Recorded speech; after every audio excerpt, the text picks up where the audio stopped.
Hallelujah hallelujah hallelujah hallelujah hallelujah hallelujah. धन्यवाद धन्यवाद धन्यवाद धन्यवाद। महिमा महिमा सारा आदर प्रभु, सारा गौरव खुदावन पिता, सारा धन्यवाद पिता, हमारे दिल से, हमारा शरीर, प्राण और आत्मा से खुदावन आपको देते हैं पिता। केवल आप ही पवित्र है पिता परमेश्वर प्रभु, आप ही स्वर्ग में विराजमान है प्रभु, सामर्थ्य भय योग्य परमेश्वर है, करुणा निधान परमेश्वर है, दया करने वाले, प्रेम करने वाले प्रभु, क्षमा करने वाले खुदावन पिता परमेश्वर, राजाओं का राजा, प्रभुओं का प्रभु पिता, सब कुछ आप ही है पिता परमेश्वर प्रभु। धन्यवाद करते प्रभु, हम मनुष्य है पिता, हम झूठ बोलते, हमसे गलतियां होती है खुदावन पिता परमेश्वर, लेकिन प्रभु आपकी दया से प्रभु, आपके अनुग्रह से प्रभु, आज तक आपने हमें बचाया प्रभु, हमें संभाला पिता। हम आपका कोटि कोटि धन्यवाद करते हैं पिता। थैंक यू जीसस प्रभु। हमें भी अपने जीवन में प्रभु सच्चाई से चलने के लिए प्रभु, आपके मार्ग पे चलने के लिए खुदावन, नम्र रहने के लिए, विश्वास में रहने के लिए प्रभु यीशु, हालेलुया प्रभु, आप सहायता मदद कीजिए पिता। हम प्रभु अपने बुद्धि से, अपनी ताकत से कुछ भी नहीं कर सकते पिता। आपका वचन कहता है प्रभु, उसी को स्मरण रख के सब काम करना पिता परमेश्वर, हालेलुया प्रभु। बुद्धि देने वाले आप है पिता परमेश्वर प्रभु, पिता परमेश्वर आपके पवित्र आत्मा से प्रभु हमें बुद्धि दीजिए राजा, ताकि प्रभु पिता परमेश्वर हम अपनी समझ से ना चले प्रभु, लेकिन पिता परमेश्वर आपके राज्य में प्रभु, आपके मार्ग में चले पिता, और औरों को भी प्रभु आपके राज्य में लेकर आए प्रभु, सो सत्य को जाने, सत्य उनको स्वतंत्र करे प्रभु। ऐसा हम हर एक को प्रभु आप अनुग्रह कीजिए राजा। आगे का समय खुदावन पिता परमेश्वर प्रभु यीशु मसीह आपके हाथों में सौंपते पिता। आंटी को भी प्रभु आपकी अगुवाई होने दीजिए राजा, जो भी वचन प्रभु तैयार करते हैं पिता, प्रभु हमें समझने के लिए, सुनने के लिए प्रभु, और वचनों पे चलने के लिए प्रभु हमें सहायता मदद कीजिए पिता। धन्यवाद करते हम सिर्फ सुनकर भूल ना जाए प्रभु, लेकिन पिता परमेश्वर कार्य में भी लाए पिता। ऐसा हर एक को प्रभु अनुग्रह और पिता शांति दीजिए प्रभु। जितने भी हमारे भाई बहन, हमारे पास्टर जी, उनका परिवार प्रार्थना में जुड़े हैं पिता, और भाई बहन जुड़े हैं प्रभु, सभी को बहुतायत से आशीष कीजिए राजा, और हर एक को प्रभु आपका अनुग्रह दीजिए पिता। धन्यवाद करते आगे का समय आपके हाथों में सौंपते हैं प्रभु, यीशु मसीहा के सामर्थी नाम से हम प्रार्थना करते हैं, आमीन आमीन आमीन। आज की प्रार्थना में जुड़ने के लिए आप सभी को धन्यवाद करते हैं, और आगे का समय हम आंटी के हाथों में सौंपते हैं। सबको जय मसीह की। मैं परमेश्वर पिता का लाखों लाख धन्यवाद देती हूँ, फिर से उन्होंने हमको ये अवसर दिया, हम आपस में ये मंगलवार को मिले। प्रभु का बहुत बहुत धन्यवाद हो। प्रभु अपने वचनों से हम सबको बहुत ही जागृत करे, शक्तिशाली बनाए, और उसकी मधुर इच्छा जो हमसे वो एक्सपेक्ट करता है, हम सबसे अलग करता है, वो हम उसका पूरा करने वाले एक ईमानदार दास और दासियां बन जाए। वो तो हमें बेटा बेटी बोल रहा है, पर हम नम्र होकर हम बोलते हैं हम प्रभु के दास है। इसलिए प्रभु हम सबके साथ रहे। आइए हम मनन करते हुए, हम इफिसियों की पत्री जो 4 में, पिछली बार हम लोग ने थोड़ा सा पीछे देखा था कि ये जो पत्री है, 2 चीज को, ये चैप्टर जो है, ये 2 चीज को सिखाने की कोशिश कर रहा है पौलुस इसके द्वारा। जो जेंटाइल्स है, जो मतलब अन्य जाति के लोग हैं, और जो यहूदी लोग हैं, उनके बीच में जो कुछ भी मिसअंडरस्टैंडिंग्स है, उन सबको वो ठीक करने की कोशिश कर रहा है। वो जेल में बैठा हुआ है, पर इतनी ज्यादा चिंता कर रहा है। सोचिए कितनी पत्रियां उसने लिख दी है, कितनी फिक्र वो कर रहा है। और ये हमारे लिए एक लेसन है कि हम भी जब प्रभु के चुने हुए लोग हैं, हमारे संपर्क में आने वाले जो प्रभु के लोग हैं, हम उनके बारे में यदि जानते हैं तो हम उनको मदद करें, और हम सब एक इसमें रहे। तो चौथा जो चैप्टर है, इसमें कलीसिया के लिए 2 बातें हम लोगों को सीखने को मिलती है। जो पिछले दिन हमने सीखा था वो था यूनिटी ऑफ द चर्च, मतलब चर्च में एकता रहे। और हमने पिछली बार देखा था कि प्रभु यीशु मसीह जो है हमारा सिर है, हम उसकी देह है, और हम जब हम पनपते हैं तो हम सच्चाई से और प्रेम के साथ पनपे। सच्चाई, हम कई बार सच रहते हैं, सच्चे रहते हैं, पर प्रेम नहीं रहता है, और कई बार हमारे में प्रेम बहुत रहता है पर सच्चाई नहीं रहता है। तो हम ये 2 चीज को अलग नहीं कर सकते हैं, ये दोनों चीज मिलके होना पड़ता है। जब हम किसी को एक दूसरे की काउंसलिंग करते हैं तो हमारे में सच्चाई भी निकलना चाहिए और प्रेम भी निकलना चाहिए, तभी जो सामने वाला है वो परमेश्वर के प्रति एक होने के लिए, सहभागी होने के लिए प्रेरित होता है। और उसके अलावा जो पौलुस है वो पूरी कोशिश करता बताता है हमारे प्रेम में कोई बात की कमी नहीं होना चाहिए और हमारे को दोनों होना बहुत जरूरी है। हमारा शरीर जो है, जो परमेश्वर का कलीसिया का देह माना जाता है, इसका उन्नति होना बहुत जरूरी है, मैच्योरिटी आना बहुत जरूरी है और कैसे ग्रो होना है, इस विषय पे हमने पिछली बार बात करी थी। तो अब आज जो हम बात करेंगे वो है, इस चैप्टर को हम अंत करने की कोशिश करेंगे, जो कि मैं 20 से, भले 20 को हम लास्ट टाइम देख चुके थे, एक कंटिन्यूटी के लिए मैं ले रही हूँ और आपको एक शॉर्ट समरी के रूप में बता रही हूँ कि ये जो है 5वें चैप्टर में भी कंटिन्यू रहेगा।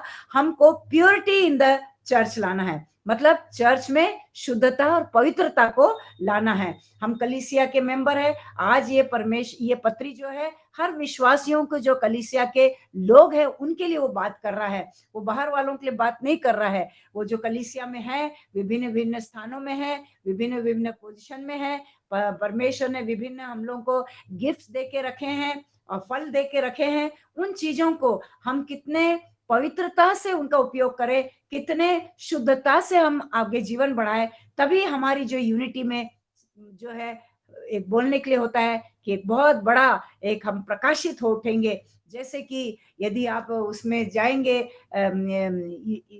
आइज़ाया 60 में लिखा है, उठ प्रकाशमान हो क्योंकि तेरा प्रकाश आ गया है। जी हाँ, ये सब होने के लिए हमारे को शुद्धता और पवित्रता का होना जरूरी है। तो आइए हम थोड़ा उस पर मनन करेंगे। और यहाँ पे जो है 2 चीजें यहाँ से आरंभ होता है। सबसे पहला मैं समरी के रूप में बताऊंगी। 2 चीज को पहले पौलुस हमको समझाने की कोशिश कर रहा है कि हमारे को put off the old man, हमको पुराना मनुष्य को छोड़ना है, जो कि 17 से 20 के अंदर पौलुस उसको समझाने की कोशिश करती है और इस बात को हमने लास्ट में देखा था। और फिर हम जब आगे बढ़ेंगे तो वहां है कि put on the new man, मतलब हमको पुराना मनुष्यत्व हटाना है और नया मनुष्यत्व को पहनना है। बहुत जरूरी है। नया मनुष्यत्व का मतलब है कि हम प्रभु में कैसे अपने आप को हर चीज में नया रखें, हमारे विचारों में नया रखें, हमारे देखना, हम जो जो देख रहे हैं, हम क्या देख रहे हैं, क्या ये शुद्ध है, क्या ये पवित्र है, मेरा प्रभु मेरे बाजू में बैठा है, वो मेरे संग बैठ के देख रहा है, क्या मैं सही चीज देख रही हूँ, मैं जो सुन रही हूँ क्या ये शुद्ध और पवित्र है, जो वे मैं खाना खा रही हूँ, जिस प्रकार के मैं वस्त्र पहन रही हूँ, जिस प्रकार मैं आपस में रिलेशनशिप रख रही हूँ, ये तमाम बातें जो है हम व्यक्तिगत प्रश्न करें। और ये पौलुस हमको सिखाने की कोशिश करता है, हमारा नया मनुष्यत्व पहनना है।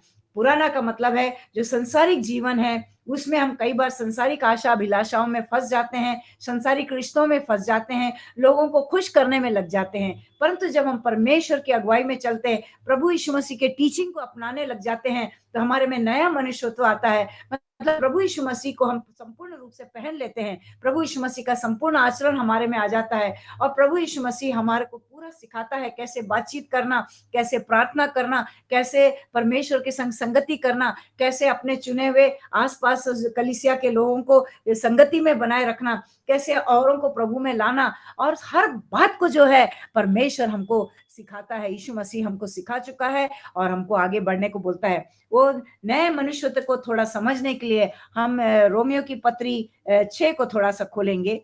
रोमियो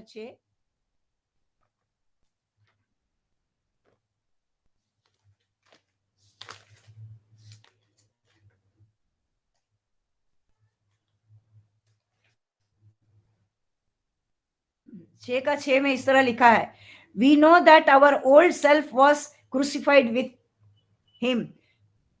हमको मालूम है कि हमारा जो पुराना मनुष्यत्व है प्रभु यीशु मसीह के साथ क्रूस पर चढ़ चुका है। प्रभु यीशु मसीह हम सबके बिहाफ हमारे पूरा मनुष्यत्व को, पुराने मनुष्यत्व को चढ़ा चुका है। वो हमारे में अब नहीं होना चाहिए, हम उसके बारे में सोचना भी नहीं है। पौलुस इसलिए बार बार कहता है पुरानी बातों को भूल जाओ, पुराना जीवन को भूल जाओ, पुराने जो भी हमारे दोष अपराध है उनके बारे में बिल्कुल हम मना ना करें। क्यों? क्योंकि प्रभु यीशु मसीह ने क्रूस पर हमारे पुराने मनुष्यत्व को हटा चुका है। इस बात का विश्वास कीजिए। हमारे को इस विश्वास रूपी पंख को लेकर ऊंचाई की ओर उड़ना है। और इसीलिए बहुत बहुत जरूरी है कि हम हमारे पुराने मनुष्यत्व को हम भूल जाएं और उसको उतार फेंके, जो कि ऑलरेडी प्रभु यीशु मसीह क्रूस पर उसको बलिदान दे चुके हैं। और इस तरह हम जो है आगे बढ़ते जाएं और उसमें हम देखेंगे कि नेक्स्ट इसमें लिखा हुआ है कि हम हमारे में जब नया मनुष्यत्व पर आते हैं तो हमारे में कुछ गुणों का होना बहुत जरूरी है। मतलब हमारे में डिवाइन नेचर होना चाहिए, हमारा जीवन जो है डिवाइन होना चाहिए। डिवाइन मतलब अनंत, जो परमेश्वर को ग्रहण योग्य है, बहुत ही शुद्धता की ओर बढ़ते जाने वाला एक जीवन हमारे में होना बहुत बहुत जरूरी है। उसके लिए हम थोड़ा सा मैं रेफरेंस दूंगी आपको, 2 पीटर 1:4 देख सकते हैं। 2 पीटर 1:4, यदि आपको किसी को लगता है कि निकाल चुके हो तो आप पढ़ने में मदद कर सकते हैं। 2 पीटर 1:4 में लिखा है, through this, that is through Christ glory and goodness, Christ has given us promise of grace, forgiveness of sins, Holy Spirit, new life and adoption as children of God। बहुत सुंदर। मैं इंग्लिश में ही क्योंकि study करती हूँ इसलिए मैं English Bible से पढ़ती हूँ। तो प्रभु यीशु मसीह में जो है क्रूस के मृत्यु के द्वारा उसने हमारे को बहुत बड़ी बड़ी प्रतिज्ञाएं दी है। उसने हमारे पर अनुग्रह की प्रतिज्ञा दी है, उसने हमें क्षमा, पापों से क्षमा प्राप्त होने की प्रतिज्ञा दिया है, पवित्र आत्मा की उपस्थिति की प्रतिज्ञा दिया है, नया जीवन में पवित्र आत्मा की सामर्थ्य भरने की प्रतिज्ञा दी है, और हमारे को परमेश्वर के पुत्र पुत्रियां, एडॉप्टेड पुत्र पुत्रियां होने का बहुत बड़ा हमारे को वो एक बल दे के रखा है। हम प्रभु को बहुत बहुत धन्यवाद दें कि हमारा परमेश्वर जो है हमको इस संसारिक सड़ाहट से हमको हटाता है और हमको तैयार करता है। ये सिर्फ लिखा हुआ हमको नहीं पढ़ना है, ये सिर्फ सीखने के लिए हमको नहीं पढ़ना है, परंतु वैसे ही चाल हमको चलना है, वैसा ही जीवन हमको जीना है। यदि हमारे में आज भी कोई कमी है, हम स्टेप बाय स्टेप आगे बढ़े। हमारा प्रभु कभी नहीं चाहता है कि हम इमीडिएटली अच्छे हो जाए, जैसे प्रभु को स्वीकार किया इमीडिएटली परफेक्ट हो जाए। नहीं, ये एक प्रोसेस है। जिस तरह एक छोटा बच्चा है, जवान होने में, बुढ़ा होने में, मैच्योर होने में उसको टाइम लगता है, उसके अनुरूप वो खाना एक स्टेप बाय स्टेप खाना खाता है, स्टेप बाय स्टेप अपने जीवन को, अपने शरीर को बड़ा करने के लिए वो एक्सरसाइज करता है और संगति में जाता है, पढ़ाई भी जो है नर्सरी से कॉलेज के लिए जाता है, हर क्षेत्र में वो स्टेप बाय स्टेप आगे बढ़ता है। वैसे परमेश्वर के प्रेम में, परमेश्वर की सहभागिता में, परमेश्वर के विश्वास में, परमेश्वर की सहभागिता में हम जब प्रभु यीशु मसीह में परिपूर्ण होने की जब बात करते हैं, क्योंकि इफिसियों की पत्री जो है पूरी रीति से पर प्रभु यीशु मसीह में हमको परिपूर्ण होने का पाठ पढ़ाता है, तो हमको परिपूर्ण होने के लिए इन स्टेप्स में से गुजरना बहुत जरूरी है। हमको प्रभु ने बहुत सिखाया है कि इस संसार के सड़ाहट से हमको दूर हटना है। परमेश्वर बहुत महान है, वो हमारे को अवसर दे के रखा है, उसका अनुग्रह का पीरियड आज चल रहा है। हमको आज भी इस उम्र में, मैं 70 पार हो गई हूँ, पर आज भी प्रभु बात करता है, आज भी मेरे कमजोरियों को मुझे दिखाता है, आज भी मेरे व्यवहार को जहां मैं गलत होती हूँ वो मुझे सिखाता है। पर एक फर्क है, बचपन में मेरे को बार बार कोई दूसरा सिखाता था, पर आज प्रभु ने मेरे को इतना मैच्योर कर दिया कि मेरी गलती को मैं स्वयं देख सकती हूँ, मैं स्वयं इवैल्यूएट कर सकती हूँ, मैं स्वयं सब कुछ कर सकती हूँ। परमेश्वर ने इतना बल दिया, क्यों? क्योंकि पवित्र आत्मा जो है अब वो हमारा गाइड बन गया है, वो हमारे मैच्योरिटी में हमको आगे बढ़ाता है, और कैसे प्रभु को पहनना है, प्रभु के गुणों को पहनना है, परमेश्वर को पहचानना है, परमेश्वर के ज्ञान में होकर परमेश्वर की महिमा को पहचानना है। यही बातें हमने पिछली बार सीखी थी और यही बातें हमको हमारे नए जीवन में लगाना है। उसी तरह कुलुसियों 3:3-4 में भी यही बात है। पौलुस बार बार कहता है, तुम स्वर्गीय वस्तुओं की खोज करो, स्वर्गीय वस्तु का ज्ञान रखो, स्वर्गीय चीजों को हमको आगे बढ़ना है। प्रभु हम सबको मदद करे और हम ये चीजों को समझने की कोशिश करें कि पौलुस जो है हमारे को इतना मदद करता है इन चीजों को सिखाने के लिए। वो बहुत कितनी हिम्मत करता है, कितना वो तकलीफ लेता है कि परमेश्वर के लोग, जो चुने हुए लोग हैं, जो परमेश्वर ने जिन्हें बुलाया हुआ है, वो कभी भटकने ना पाए, वो कभी गिरने ना पाए। चाहे कितना भी दुख आ जाए, वे परमेश्वर के आगमन तक अपने आप को वैसा ही गर्म रखे, वैसे ही प्रेम में भरे रहे। क्योंकि हम देखते हैं रेवलेशन में भी, यदि हम कनेक्ट करेंगे, उसमें भी लिखा है, तुम्हारा पहले का सा ठंडा, ये प्रेम क्यों ठंडा पड़ गया?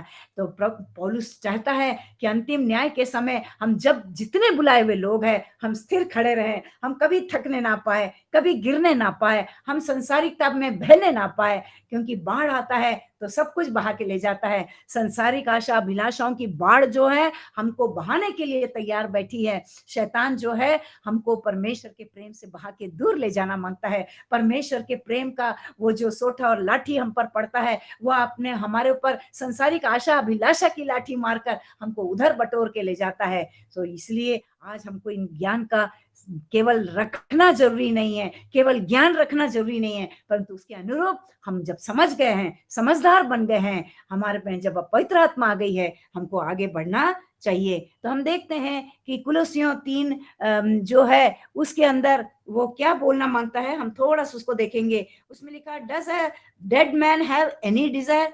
जो मृत्यु में रहता है, जो संसारिकता में रहता है, वो परमेश्वर में जो हमको डिजायर दिया गया है, जो इच्छाएं दी गई है, क्या हम उसको मालूम है? कुछ नहीं मालूम। जब तक वो संसारिक जीवन जीता है, वो परमेश्वर की इच्छा को कभी नहीं समझ पाएगा। और आज हमारे लिए ये इस नए युग में, ये टेक्नोलॉजी वाले युग में, ये जहाँ पे बहुत बड़े बड़े नए नए चीजें, पुराने जमाने में इतना रेलगाड़ी नहीं था, इतना रॉकेट नहीं था, और इतने बड़े बड़े फैशन नहीं थे, और इतने इलेक्ट्रॉनिक्स नहीं थे। आज हम विश्वासियों के लिए एक बहुत बड़ा चैलेंज का समय में, ऐसे समय में हम इस संसार में रहकर कभी भी परमेश्वर के ज्ञान को, परमेश्वर की इच्छा को नहीं पहचान पाएंगे। इसलिए भाइयों, हम में कभी भी, for we too have died for the world, और जब हम प्रभु में आ गए हैं तो हम इस संसार के लिए मर चुके हैं। हमारा प्रभु यीशु मसीह ने अपने मृत्यु के द्वारा हमको याद दिला के बोला है, मैं तुम सबके लिए एक बार मरा हूं, इसलिए तुम अब उसकी चिंता मत करो, संसारिक बातों में मत फंसो, पर केवल और केवल तुम पृथ्वी के जो परमेश्वर को उचित लगता है उन बातों पर तुम ध्यान दो। बहुत सुंदर बोलता है, बहुत सुंदर बोलता है। उसी तरह आप रोमन की पत्री 12:2 में भी देखते हैं, उसमें भी पौलुस हमको समझाने की कोशिश करता है, तुम्हारा मन जो है नया हो जाए, तुम्हारे विचार नए हो जाए, तुम्हारे स्वभाव नए हो जाए, जो परमेश्वर को ग्रहण योग्य हो, ऐसा जीवन जियो। कितनी बड़ी बात है। तो नया जीवन जीने के लिए हम बहुत सारे पॉइंट्स बना सकते हैं, बहुत सारी बातें हम समझ सकते हैं, और प्रभु में वो हमको समझाने की कोशिश करता है। आप उसमें देखिए कितना सुंदर लिखा हुआ है। Paul is writing here to people were already Christian, Ephesian believers, already received new spiritual life and faith in Christ. Already हमको सब मिल चुका है, सब कुछ मिल चुका है। जिस रोज हमने प्रभु यीशु मसीह का नाम अपने मुंह से लिया, जिस रोज हमने वो छोटा सा विश्वास किया, प्रभु तू मेरे लिए मरा है, प्रभु मैं तुझ में आगे बढ़ूं, धन्यवाद देती हूँ। बहुत अच्छा वचन है, उसको वापस डालिए हिंदी में, मेरे पास हिंदी थोड़ा वो मैं पढ़ूंगी। बहन ने अभी एक वचन डाला था कि संसार के दृश्य सदृश ना बनो। चलो कोई बात नहीं, तो हम उन पे ध्यान दे। और उसमें यूहन्ना 3:3-5 में भी लिखा हुआ है कि परमेश्वर ने जो हमारे को कमांड दे के रखा है कि जो बॉर्न अगेन लोग हैं वो उसको फॉलो करें। बहुत जरूरी है प्रभु यीशु मसीह को पहनना, मतलब उसमें जुड़ के रहना और प्रभु में आगे बढ़ना। हमको जो है, जैसे स्वतंत्रता की परिभाषा है कि by the people, through the people, for the people. जो स्वतंत्रता हमारे देश को मिली है वो हमको लोगों के, पूरे लोगों के द्वारा मिली है, एंड थ्रू द पीपल, लोगों में से होकर मिली। इसलिए तो चुनाव होता है तो उनका चुनाव लोग ही करते हैं, कोई दूसरा नहीं करता है। कोई एक मापदंड बना के रखा है, पर लोग वोट करते हैं। और ये किसके लिए हो रहा है? फॉर द पीपल, लोगों के लिए। उसी तरह हमको समझना है, हम प्रभु में स्वतंत्र है, प्रभु ने हमको भय रहित जीवन दिया है, और ये सब करने में प्रभु ने ही हमें तैयार किया है। और हम आज जो जी रहे हैं प्रभु के ही द्वारा हम जी रहे हैं, और हम जी रहे हैं तो किसके लिए जी रहे हैं? प्रभु के लिए जी रहे हैं। तो देखिए, ये बात को हमको बहुत गहराई से समझना है। जिस तरह हम देश के निर्माण में शामिल हुए हैं और देश के लिए बड़े बड़े लीडर्स को तैयार किए हैं, और उन लीडर्स को हम फॉलो भी करते हैं, पर हम उनको सुधारते भी हैं, उन पर वाद विवाद भी करते हैं। वैसे ही परमेश्वर ने अपने लोगों को चुन के इस संसार में भेजा है, और परमेश्वर चाहता है उसके चुने हुए लोग भी कभी भी हम घमंड ना करें कि हम तो चुने हुए लोग हैं और कुछ भी जीवन जी ले, ऐसा नहीं होता है। कोई भी उन पर प्रश्न कर सकता है, कोई भी उनको, जैसे पास्टर्स लोग हैं, इवेंजलिस्ट लोग हैं, हमने ये नहीं बोल सकते हैं कि उनने जो भी बोला बिल्कुल खड़ा लकीर है। नहीं, परमेश्वर भी हम सबके बिहाफ उनको तैयार करता है, उनको मजबूत करता है और उनको ठोकर खाने से बचाता है। ऐसा महान हमारा परमेश्वर पिता है, क्योंकि वो चाहता है उसके तमाम चुने हुए लोग हैं उसके स्वर्गीय राज्य में प्रवेश करें, वो राज्य फैलता चला जाए और वो राज्य फैलता चला जाए, और उस फैलाने में परमेश्वर ने स्वयं हमको चुना है, प्रभु यीशु मसीह के द्वारा चुना है, प्रभु यीशु मसीह के लिए चुना है और प्रभु यीशु मसीह के द्वारा हमको आगे बढ़ने के लिए चुना है। ये बात हमको बहुत याद करना है, बहुत महत्वपूर्ण बात है। और फिर हम थर्ड ग्रुप में आते हैं, जहां की हम देखते हैं कि वो जो नए विश्वासी लोग हैं उनको अपने आप को सुधारना है और प्रभु के योग्य तैयार करना है। उसमें लिखा हुआ है कि इस कारण झूठ बोलना छोड़कर हर एक पड़ोसी से सच बोले।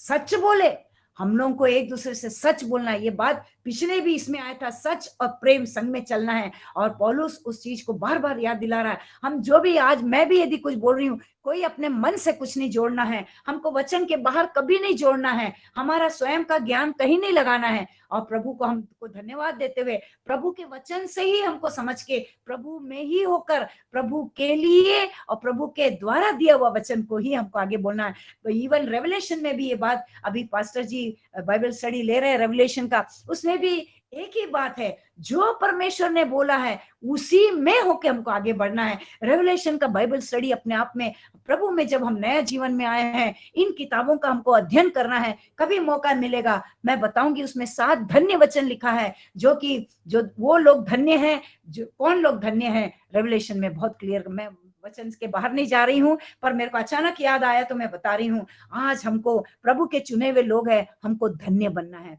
We should be blessed people, हमको ब्लेसेड लोग बनना है। हम पूरे टाइम अपने आप को मैं संसार की हूँ, मेरे पति है, मेरे बच्चे हैं, मेरा ये है, हम उसमें कई बार इतने बहक जाते हैं कि हम प्रभु की इच्छाओं को भूल जाते हैं, प्रभु की आज्ञाओं को भूल जाते हैं, प्रभु की योजनाओं को भूल जाते हैं, प्रभु ने हमें जो जिम्मेदारी दी है उसको भूल जाते हैं। प्रभु चाहता है हम इस संसार में रहें, संसारिक जो जिम्मेदारी मिली उसको भी करें, परंतु प्रभु को सामने रख के करें।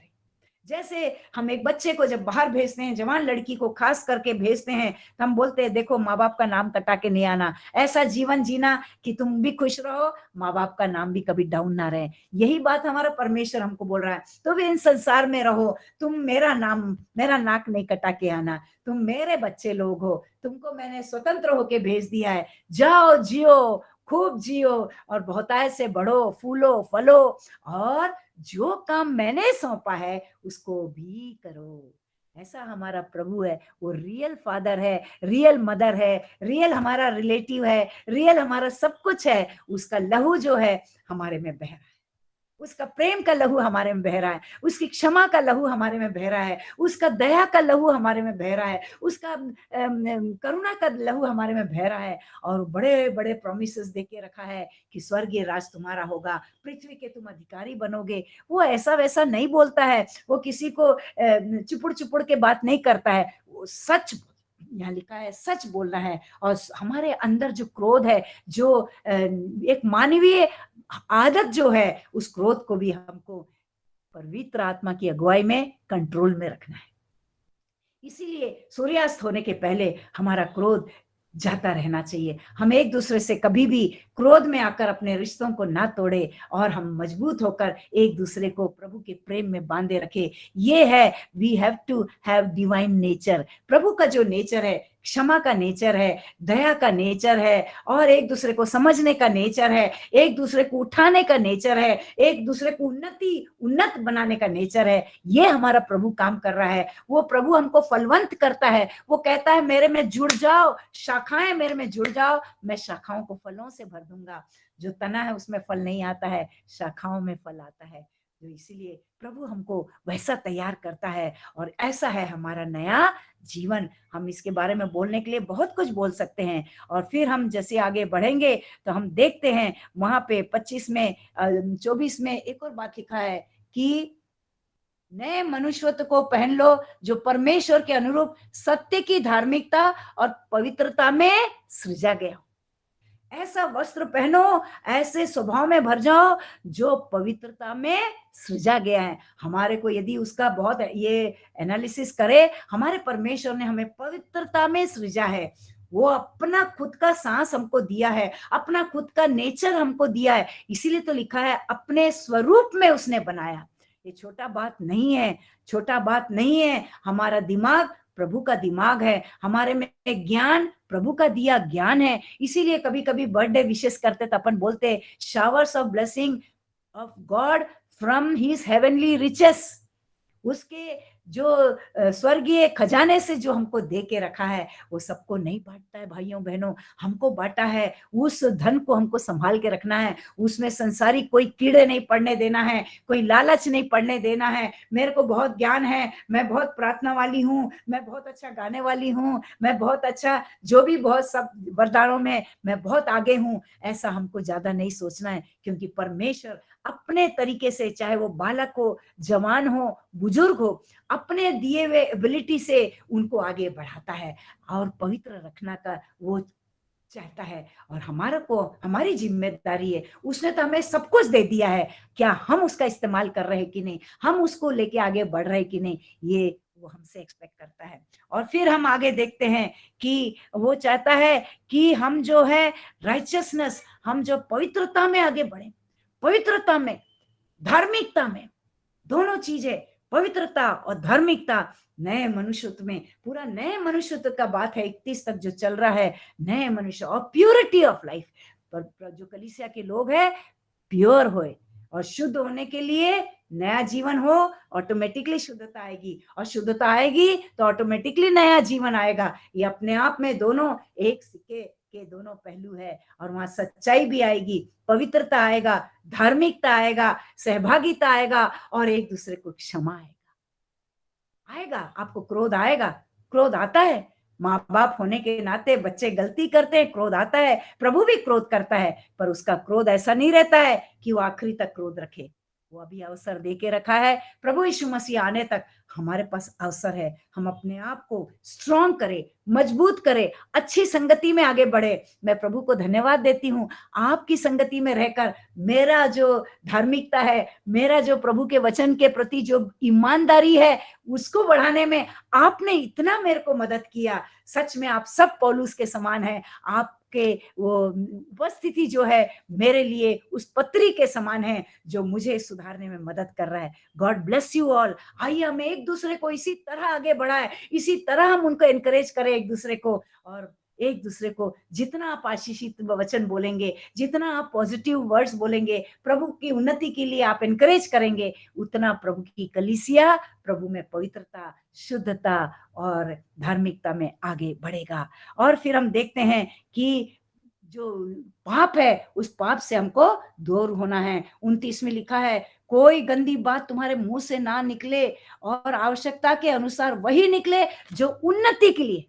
यही चीज अभी मैं बता रही थी, हमारे मुंह से केवल वही बात निकले, क्रोध में आकर हम किसी को अनावश्यक श्राप ना देने पाए कि इतना है, इसका तो बुरा हो जाए तो अच्छा है। ऐसा तो खैर हम लोग नहीं बोलते मसीह लोग, परंतु हम कई बार नेगेटिव बोल जाते हैं। हाँ, ये बीमार हुई ना, जरूर कुछ ऐसी करी होगी जब ही हुआ है, कभी कभी ऐसे टर्म्स निकल जाते हैं। आइए, हमको कोई अधिकार नहीं है हम किसी को नेगेटिव ना बोले, क्योंकि प्रभु का योजना है कि हम बीमार पड़ के भी उसके साक्षी बने। क्योंकि पहले भी मैंने आपको शेयर किया कि जो बीमार बिस्तर पे पड़ा रहता है वो भी अनेक लोगों के लिए साक्षी का कारण रहता है। वो अपने शब्दों के द्वारा, जो वचन उसके अंदर भरा है, वो वचन के द्वारा वो डॉक्टर्स लोगों को, नर्सेस लोगों को, वार्ड बॉय, स्वीपर सबको प्रभु का प्रेम बांट सकता है। तो बीमारी भी अपने आप में प्रभु का दिया एक मौका है। इसलिए हम कभी ये ना सोचे कि हम बीमार हैं, हम चंगे नहीं हो रहे तो प्रभु हमारा नहीं सुन रहा है। ऐसा नहीं है, प्रभु की योजना में जरूर कोई बात है, इसीलिए हमें बीमार कर जाता है। हम उसको पॉजिटिव ले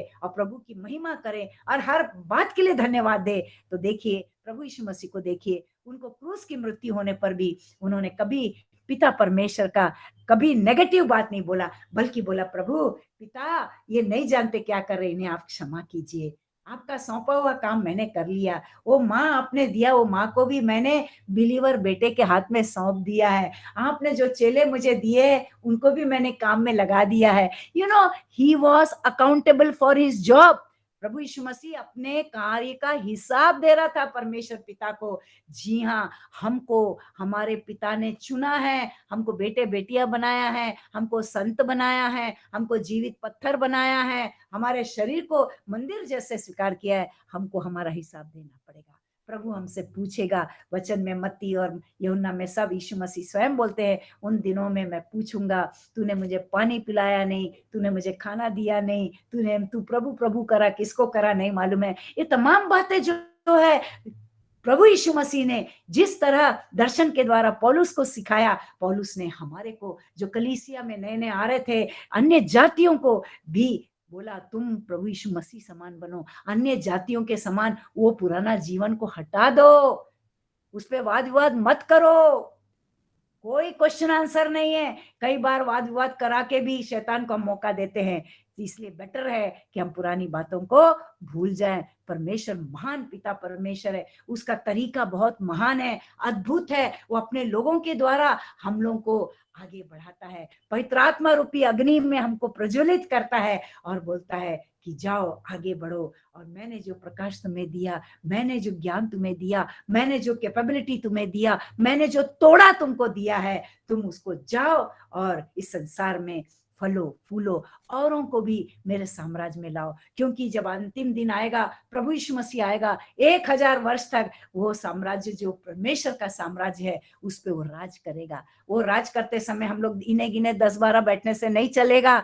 हमको और लोगों को प्रभु के पास लाना है और प्रभु का साम्राज्य को बढ़ाते जाना है। इंग्लिश में है एक्सपांशन एंड एक्सटेंशन, मतलब उसको बढ़ाना भी है, चौड़ा भी करना है, लंबा भी करना है, बहुत फैलाना है, फैलाना है। आइए, प्रभु का ये वचन हमको केवल एक ही बात सिखाता है कि उसके साम्राज्य को फैलाए। और फिर हम आगे देखते हैं कि उसका जो ग्रेस है हमारे पर है, उसका जो अनुग्रह है वो हमारे पर है। वो कहता है परमेश्वर के पवित्र आत्मा को शोकित ना करो। और आखिरी पॉइंट है कि हमने उसका पूरा देख लिया, नया मनुष्यत्व में क्या क्या ध्यान रखना वो देख लिया, राइचियसनेस को पहनना उसको देख लिया, और हमारे जीवन को इंप्रूव करना है उसको देख लिया है। और हमने देखा है कि किस तरह हम पाप से दूर हट जाए और अनुग्रह को हम समझे। और आखिरी में जो बहुत इंपॉर्टेंट पॉइंट है जो कि 30 में है, परमेश्वर के पवित्र आत्मा को शोकित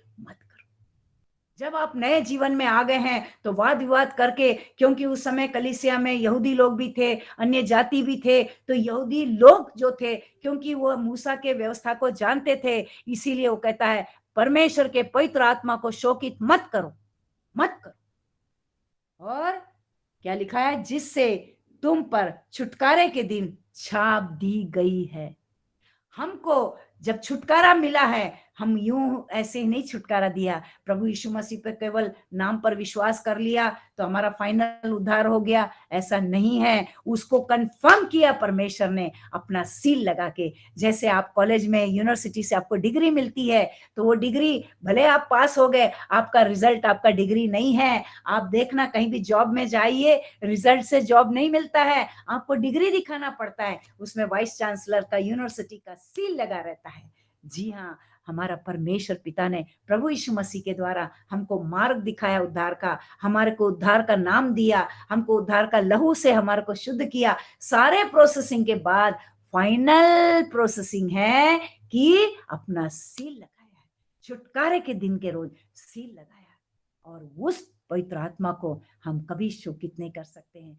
जब वो हमारे बीच में है, हम कैसे फालतू बात करें, वो हमारे बीच में है, हम कैसे फालतू शब्दों को मुंह से निकाले, काहे फालतू चीजों को आंखों से देखे, काहे हम फालतू बात कानों से सुने, एक दूसरे की बुराई को ना सुने। और कोई करता भी है तो हम बोले आइए हम प्रार्थना करते हैं। और प्रार्थना एक ऐसा अस्त्र और शस्त्र है परमेश्वर ने दिया, सारी बुराइयों को समाप्त करता है, और हमारे संगति में जो दूरी आती है वो एक हो जाता है।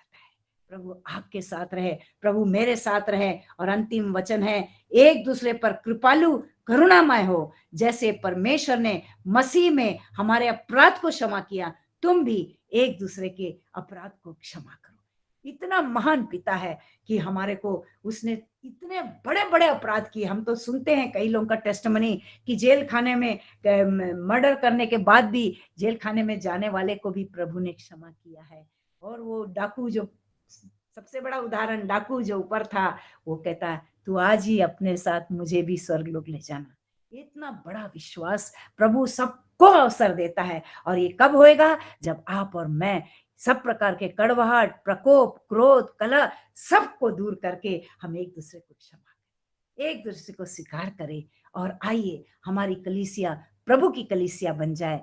हमारा पास्टर जी प्रभु का चुना हुआ वो ऐसा दास बन जाए कि हर एक को वो प्रभु का दास बना के, बेटा बेटियां बना के तैयार करे। जब प्रभु का आगमन होए तो हम भी पास्टर साहब का हाथ पकड़कर यीशु मसीह के संग ऊपर जाए, पूरी कलीसिया ऊपर जाए, संपूर्ण विश्व की कलीसिया ऊपर जाए। आइए इसी वचन के द्वारा मैं आपको एनकरेज करना मांगती हूँ और फिर से याद दिला रही हूँ। आज का वचन जो है, पुराने मनुष्यत्व से नए मनुष्यत्व में जाना, और मने नए मनुष्यत्व में आने के लिए हमको किस तरह अपने आप को तैयार करना है, इस पर हमने मनन किया है। और उसमें प्रभु कितना हमको सिखाता है, कुलुसियों की पत्री से, रोमन 12 से, कुलुसियों 3 से, और प्रभु यीशु मसीह स्वयं हमको सिखाते हैं कि हमको प्रभु में आगे बढ़ना है, प्रभु में हम कभी पीछे ना रहे। हमको बहुत सारे उदाहरण प्रभु ने ओल्ड टेस्टमेंट के द्वारा, जो हिब्रू की किताब में लिखा हुआ है, कि पुराने नियम के जितने गवाह का बादल हमारे चारों तरफ करके रखा है कि हम में से कोई नाश ना होए। और हमारे को अब्राहम का उदाहरण है कि पूरा देश को हम बचा सकते हैं। धार्मिक लोग आइए आज रात से प्रारंभ कर दे, देश के कोने कोने के लिए नक्शा हाथ में रखकर उनके ऊपर हाथ रख रख के हम प्रार्थना करते हुए प्रभु से बोले, प्रभु मेरे कश्मीर को बचा ले, प्रभु मेरे कश्मीर, मेरे पंजाब को बचा ले, मेरे दिल्ली को बचा ले, मेरे मध्य प्रदेश को बचा ले, मेरे गुजरात को बचा ले। ऐसा सिर्फ नहीं बोलना है, उसके चारों तरफ के एनवायरमेंट को भी याद करते हुए बोलना है। वो खान पान में जो इवेंजलिस्ट लोग आए हैं उनको मदद करके वो खान पान में वो एडजस्ट हो जाए, वो सीजन में एडजस्ट हो जाए।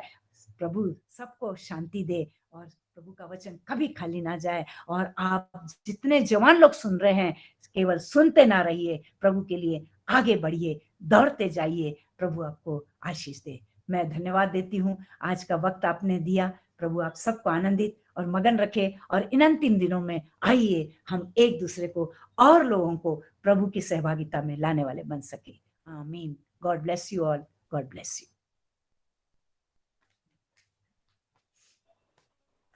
आज के वचन के लिए आंटी आपका धन्यवाद करते हैं।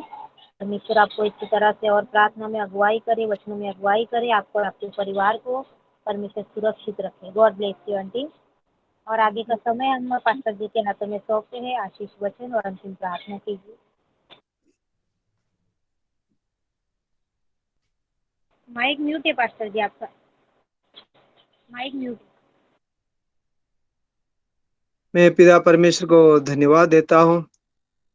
आज रात में भी प्रभु की दासी की ओर से इफिसियों के पत्र से 4 अध्याय की और प्रभु की दासी जो बाकी पोषण हमारे साथ व्यवहार किया, और एक एक शब्दों में, और कलीसिया यीशु मसीह के समानता में होने के लिए, और एक एक शब्दों के अंदर वही ध्यान रखते हुए पौल प्रेरित ने लिखा है। और आज भी मैं और मेरा मिसेस कई के विषयों के साथ बात करते थे, तो हम सब सुनने के बाद बहुत अच्छा था, बहुत अच्छा बोला। और लेकिन मेरे जीवन में ऐसा कुछ क्षमा करने के लिए विषय आए, तो क्या मैं ऐसा क्षमा करता हूँ क्या नहीं, और जैसे प्यार करने के लिए प्रभु ने बताया वैसे मैं प्यार करता हूँ क्या नहीं। और इतना तक प्रभु ने वचन के साथ दिया है, एक दूसरे को अवयव के समान, एक अवयव दूसरे अवयव को कभी भी दुख और वेदना देता नहीं।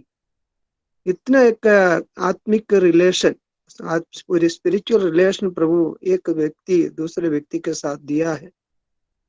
और कई बातें जब पास्टर होती है, प्रभु के दास दासी होते, हम सब जानते हैं। हमारे प्रिय लोग थोड़ा ही भी विषयों को भूलता नहीं, और कई कई बातों को आज भी वचन की बातों को भूल जाते हैं। लेकिन प्रभु के वचन में ऐसा लिखा है, क्षमा करने के लिए हो, दान देने के लिए हो, प्यार करने का हो, सबके लिए हमारे सामने एक उदाहरण हमारा उद्धारकर्ता प्रभु यीशु मसीह है। और पवित्र आत्मा को कभी भी खिन्न ना करते हुए जीने के लिए, ये वचन ऐसा तो इतना आसानी से प्रैक्टिस करने के लिए नहीं होता है। इतना महान अनुभव तो है। आज भी एक प्रभु के दास प्रचार करते हुए मैं सुना, पिछले सप्ताह पास्टर ने क्या प्रचार किया, विश्वासियों को पूछेगा तो हाथ बताते, अरे हम भूल गया। इतना आराधना में आते हैं, वचन सुनते हैं, लेकिन वही पास्टर बोला 1965 में तुम पड़ोसी तुम्हारे साथ जो झगड़ा किया वो आज भी भूलता नहीं। तो मैंने विचार किया, वचन की बातों को सुनते हुए प्रैक्टिस में थोड़ा नम्र होने के लिए नीति वचन 6 अध्याय में जब पढ़ते हैं, अगर तुम्हारा पड़ोसी के सामने तुम्हारा शब्दों से पकड़वा गया हो तो इतना लिखा है, तुम उसके सामने जब गिर पड़ते हुए उसका क्षमा मांगने के लिए। इतना बड़ा वचन लिखा है, क्योंकि कभी भी हमारा जो इन कॉन्शियस, हमारा मन प्रभु से अलग ना होने के लिए इतना वो वचन लिखता है। प्रभु की स्तुति हो। इसलिए एक एक वचन प्रभु की दासी जो बताती थी, तो मैं वही विचार किया, और दूसरे के लिए नहीं।